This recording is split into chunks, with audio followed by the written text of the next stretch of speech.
प्यार में तोहरा भइल दीवाना गोरी वही दिन से।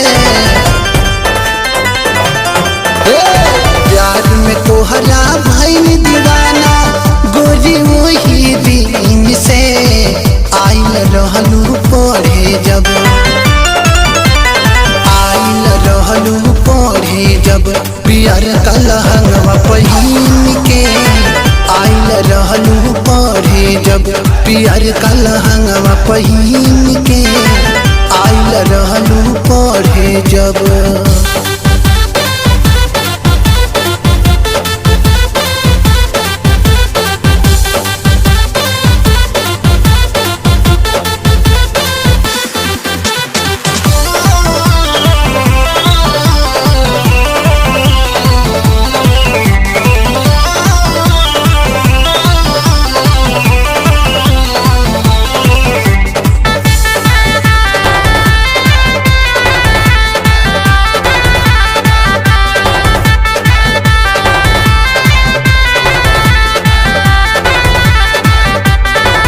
से देखल बानी तोहके मनवा भइल बा पागल हो।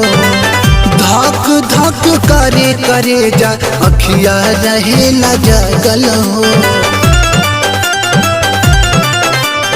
जब से देखल बानी तोहके मनवा भइल बा पागल हो।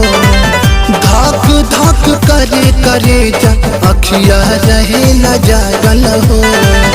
कटले कटात नइखे दीना गिन के।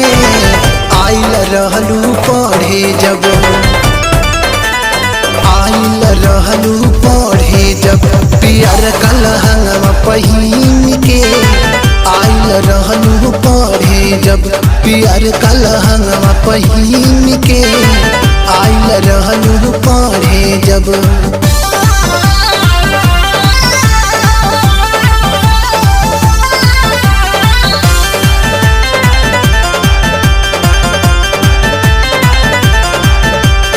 राधे श्याम शिवपुरी भाई हो खाना सहैया हो।